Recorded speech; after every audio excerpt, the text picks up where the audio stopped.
सात संगत जी, प्यार से कहना धर निरंकार जी। सात संगत जी, सुमरन करते वक्त मन भटकता है तो उसका सही समाधान क्या है? सात संगत जी, चलिए जानते हैं इस निरंकारी संवाद के माध्यम से जो दो महात्माओं के बीच है। सात संगत जी, आशा प्रवान करें और ध्यान से सुने। सात संगत, यह है संवाद एक गहरे जिज्ञासु महात्मा जी और सदगुरु स्वरूप महाराज जी के बीच है। तो चलिए हम इस ज्ञान चर्चा का लुत्फ उठाते हैं और अपने जीवन को सतगुरु के अनुसार सही दिशा देने का प्रयास करते हैं। महात्मा जी, महाराज जी, सत्संग में हम सुनते हैं ब्रह्म की प्राप्ति, ब्रह्म की समाप्ति। सतगुरु ने कृपा की, इस निरंकार को अंग संग दिखा दिया, पर मेरे भीतर का सत्य कुछ और ही है। जब मैं सिमरन में बैठता हूँ तो शांति नहीं मिलती, उल्टा ऐसा लगता है जैसे मधुमक्खी के छाते में हाथ डाल दिया हो। विचार और जोर से शोर मचाते हैं, शरीर जलता है, मन भागता है।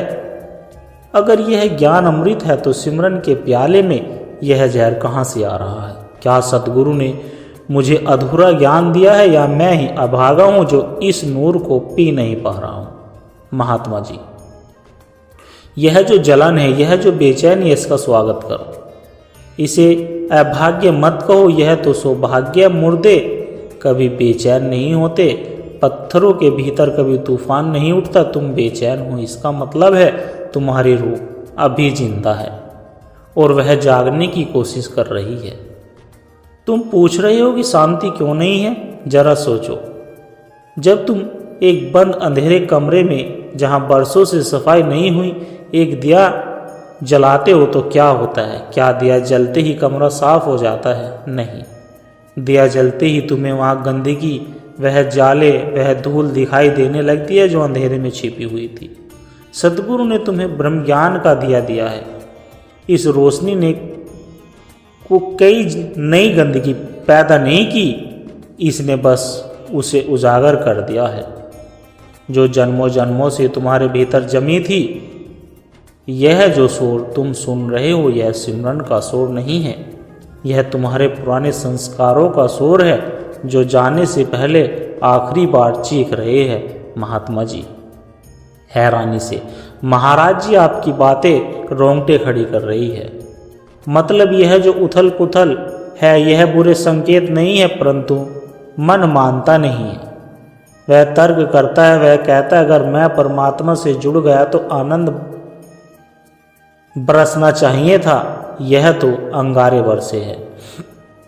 अवतार वाणी में आता है कि कहे अवतार ए दाता, है ऐसी मन को जो विश्राम दे, तो फिर विश्राम क्यों नहीं? सात संगत जी, यह संघर्ष क्यों? महात्मा जी, मुस्कुराते हुए जैसे किसी बच्चे की नादानी पर स्नेह आ रहा हो। महात्मा जी, विश्राम मंजिल है और संघर्ष रास्ता है। तुम बीज को देखो, जब बीज जमीन में दबता है और उसे अंकुरित होना होता है तो उसे टूटना पड़ता है, उसे अपनी सख्त खोल को फाड़ना पड़ता है। अगर बीज कहे मुझे टूटने में दर्द हो रहा है, मुझे तो फूल बनना है पर टूटना नहीं, तो क्या वह कभी फूल बन पाएगा?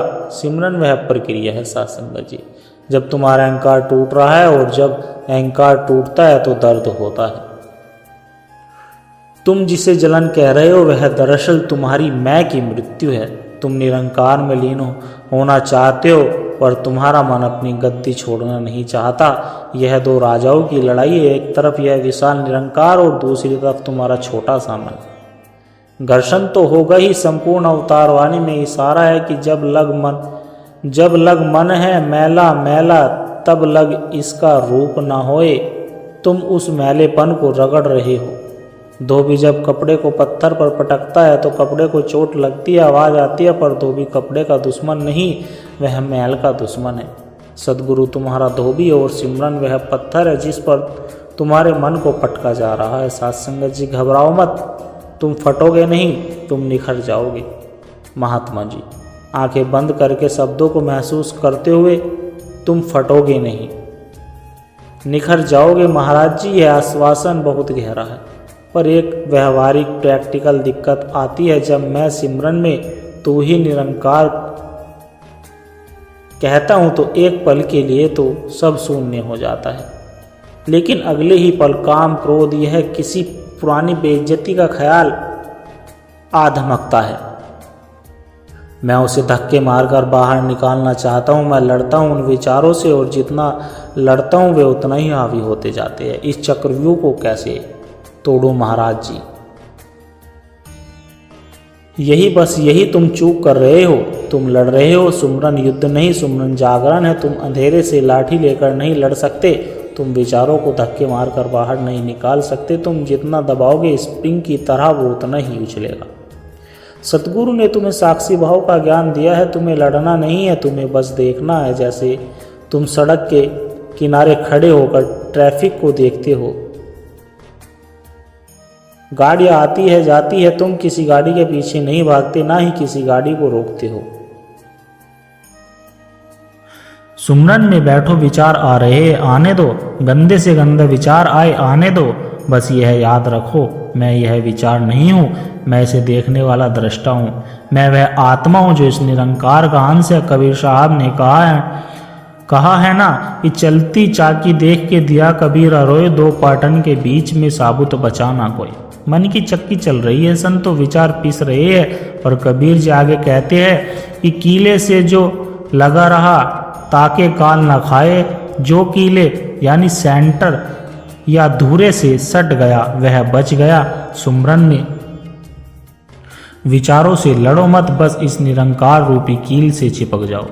कहोगी हे निरंकार मन में तूफान है, होने दे, मैं तो तेरी गोद में बैठा हूँ। जिस पल तुम लड़ना छोड़ दोगे उसी पल जलन शांत हो जाएगी, संतो आग बुझ जाएगी।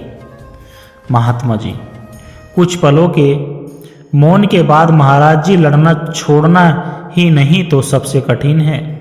हमें बचपन से सिखाया गया है कि कोशिश करो, जोर लगाओ, जीतो। आप कह रहे हैं कि हार जाओ, समर्पण कर दो। यह समर्पण क्या है? क्या हाथ पर हाथ धरकर बैठ जाना समर्पण है? अक्सर जब मैं तेरा भाना मीठा लागे कहता हूँ तो ऊपर से कह रहा होता है, पर अंदर डर होता है कि कहीं सतगुरु सच में कोई दुख ना दे दे। यह दोगलापन क्यों महाराज जी? तीक्ष्ण दृष्टि से देखते हुए, क्योंकि तुम्हारा भरोसा अंधा नहीं है। तुम्हारा भरोसा गणना पर आधारित है। तुम निरंकार को भी अपनी बुद्धि के तराजे पर तोलते हो। समर्पण कोई प्रतिक्रिया नहीं जिसे तुम कर सको, समर्पण एक समझ है। जरा उस पत्ते को देखो साध संगत जी, जरा उस पत्ते को देखो जो पेड़ से टूट गया है। अब हवा उसे पूरब ले जाए या पश्चिम, ऊपर ले जाए या नीचे गिरा दे, पत्ता शिकायत नहीं करता। पत्ता यह नहीं कहता कि हवा जी मुझे दाईं तरफ ही ले चलो, वो हवा के साथ एक हो जाता है। सत्संग जी से कहते हैं समर्पण। तुम्हारी जलन इसलिए है क्योंकि तुम नाव को नदी के बहाव के खिलाफ खे रहे हो। तुम अपनी मर्जी चलाना चाहते हो। सतगुरु कहते हुक्म रचाई चलना नानक लिखिया नाड़। जिस दिन तुम सिमरन में बैठकर यह कहोगे कि निरंकार अगर तेरी मौज है कि मेरा मन अशांत रहे तो तुझे यह अशांति भी मंजूर है। अगर तू मुझे जलाकर ही शुद्ध करना चाहता है तो मुझे यह आग भी मंजूर है। महात्मा जी विश्वास कीजिए, उसी क्षण, ठीक उसी क्षण आग फूल बन जाएगी, क्योंकि आग तुम्हें नहीं जला रही, आग तुम्हारे विरोध को जला रही है। तुम जितना विरोध करोगे दर्द उतना ज्यादा होगा। प्रहलाद को होलिका की आग क्यों नहीं जला पाई? क्योंकि उसने आग का विरोध नहीं किया। सत्संग जी, उसने आग में भी नारायण को देखा।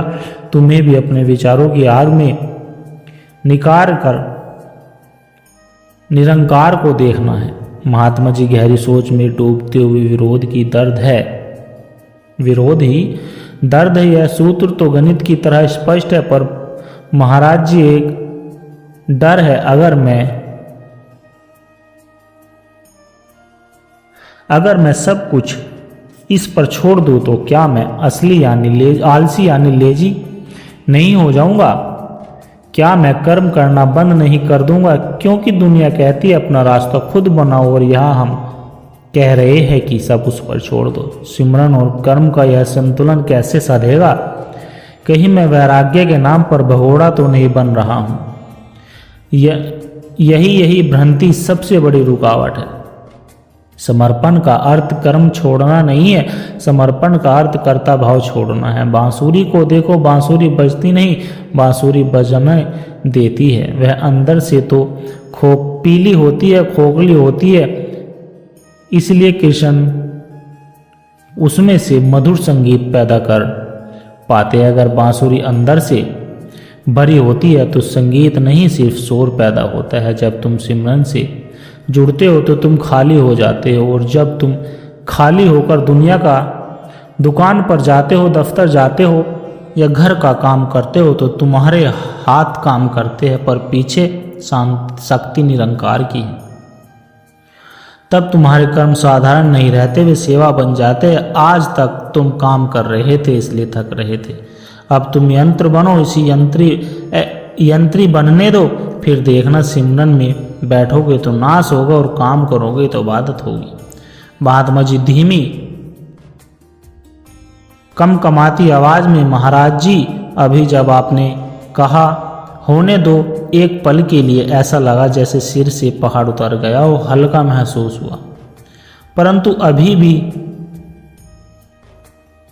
अभी भी मेरा मन एक बहुत ही चालाक प्रश्न लेकर खड़ा है। साथ संगत जी, आप कहते हैं समर्पण कर दो, शून्य हो जाओ, लेकिन जैसे ही मैं शून्य होता हूं, जैसे ही मैं थोड़ी सी सेवा करता हूं या 4 दिन लगातार सत्संग जाता हूं तो भीतर एक बहुत बारीक जहरीला ख्याल आता है, देखो मैं कितना बदल गया हूं, बाकी सब तो माया में फंसे हैं पर मैं तो भक्त बन गया हूं। महाराज जी, यह आध्यात्मिक अहंकार तो शराब के नशे के जैसे है।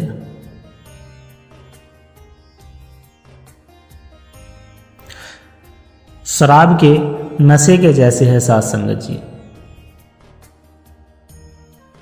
शराब का नशा उतर जाता है पर मैं ज्ञानी हूं का नशा नहीं उतरता। इसी सोने की जंजीर को कैसे तोड़ेगी? यह तो सत्संग में भी पीछे नहीं छोड़ती। महात्मा जी एक रहस्यमय हंसी हंसते हुए, महात्मा जी तुमने चोर को पकड़ लिया है। याद रखना, जब तुम बुरे होते हो तो तुम्हें पता होता है कि मैं बुरा हूं और तुम सुधरने की गुंजाइश रखते हो, लेकिन जब तुम धार्मिक हो जाते हो, जब तुम यह मानने लगते हो कि मैं भक्त हूं, तो तुम्हारे सुधार के सारे दरवाजे बंद हो जाते हैं। शैतान तुम्हें पाप से नहीं हरा सका तो उसने तुम्हें पुण्य के अहंकार से हरा दिया। तुम पूछ रहे हो इसे तोड़ा कैसे जाए? इसका एक ही उपाय है सत्संग जी, कृतज्ञता भाव। जब भी मन कहे कि सेवा की, उसी क्षण अपनी नज़र उस दातार पर टिका दो। सोचो अगर उसने तुम्हें हाथ ना दिया होता तो सेवा कैसे करते? अगर उसने तुम्हें बुद्धि ना दी होती तो ज्ञान कैसे समझते? अगर उसने तुम्हें सत्संग तक चलकर आने की ताकत ना दी होती तो तुम यहाँ कैसे बैठते? बाबा हरदेव सिंह जी महाराज अक्सर फरमाते थे कि सेवा करने वालों को यह गुमान ना हो कि मैं गुरु पर एहसान किया है, बल्कि यह शुक्र हो कि गुरु ने मुझे इस लायक समझा।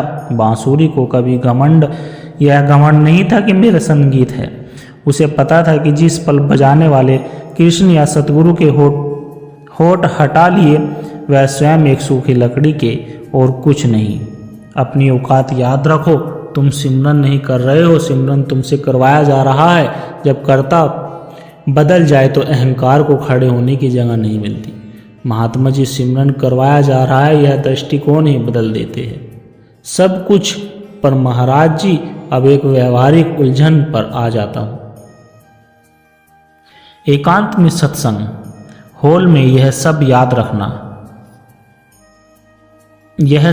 रखना आसान है। यह वातावरण पवित्र है, लेकिन जैसे ही मैं यहाँ से बाहर निकलता हूँ अपनी दुकान पर, दफ्तर में या घर के झगड़ों में, वहाँ यह ज्ञान हवा हो जाता है। वहाँ कोई ग्राहक झूठ बोल रहा है, कोई अपना ही रिश्तेदार धोखे दे रहा है। उस वक्त खून खोलता है। उस कीचड़ में कमल बनकर कैसे रहे? क्या दुनियादारी छोड़ दे? भागना मत, भूल कर भी भागना मत। जो हिमालय की गुफा में शांति से बैठा है, उसकी शांति की कोई कीमत नहीं। असली परीक्षा तो बाजार में। अगर तुम्हारी शांति ट्रैफिक के शोर में, ग्राहक की किचकिच में और पति पत्नी की डांट में टूट जाती है तो समझ लेना वह शांति झूठी थी। सद्गुरु तुम्हें गृहस्थ में उदास डिस्चार्ज इन हाउस होल्ड बनाना चाहते हैं। इसका तरीका समझो। इससे मैं कहता हूं कि अभिनेता का भाव, द एक्टर्स अप्रोच। एक नाटक में एक व्यक्ति राजा बनता है, दूसरा भिखारी।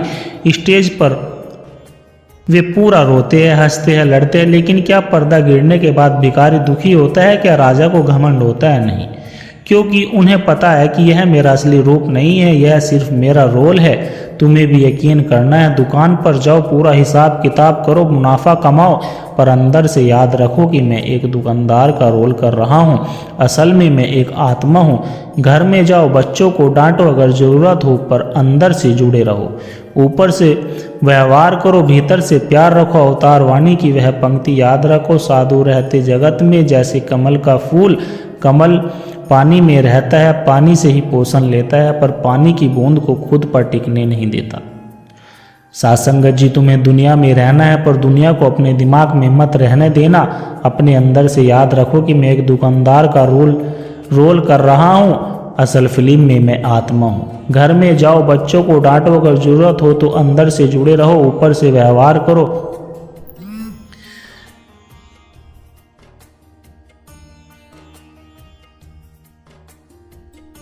भीतर से प्यार रखो। एक्टर बन जाऊं, यह कितना लिबरेटिंग विचार है। मतलब मुझे गंभीरता छोड़कर इसे खेल की तरह देखना है। लेकिन महाराज जी, एक डर है समय का। हम सोचते हैं कल कर लेंगे, बुढ़ापे में पक्का जुड़ जाएंगे, पर आप अभी सिकंदर की बात कर रहे थे कि श्वास की कीमत पूरी सल्तनत से ज़्यादा है। क्या सच में हमारे पास सही समय नहीं?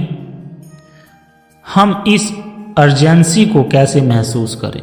हम आलस में क्यों जीते हैं? महात्मा जी, समय नहीं है, बिल्कुल नहीं है। तुम्हें लगता है तुम्हारे पास कल है, या तुम्हारा सबसे बड़ा भ्रम है। मौत कैलेंडर देखकर नहीं आती। जिस श्वास को तुम अभी अंदर ले रहे हो, कोई गारंटी नहीं है कि वह बाहर निकलेगी, और जो बाहर निकली है क्या पता वह वापस अंदर जाए या ना जाए। तुम कहते हो आलस क्यों है? क्योंकि तुम्हें लगता है कि मौत दूसरों को आती है, मुझे नहीं। तुम शमशान जाते हो, वहाँ राम नाम सत्य कहते हो, पर लौटते ही सोचते हो चलो अभी मैं जिंदा हूँ। एक कहानी सुनो। सासंगत, एक बार एक राजा ने एक संत से पूछा, महाराज सबसे बड़ा आश्चर्य क्या है? संत ने कहा, रोज हजारों लोग मर रहे हैं, पर जो जिंदा है वे ऐसे व्यवहार करते हैं जैसे वे कभी नहीं मरेंगे। इससे बड़ा आश्चर्य और क्या होगा?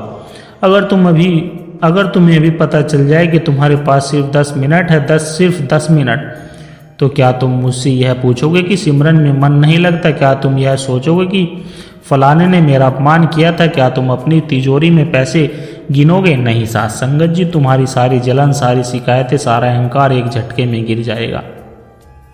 तुम सिर्फ और सिर्फ उस मालिक को याद करोगे जो फिर महात्मा जी, तुम अभी को वह आखिरी पल क्यों नहीं मानते? श्वास श्वास सिमरन करो, बर्बाद ना करो कोई।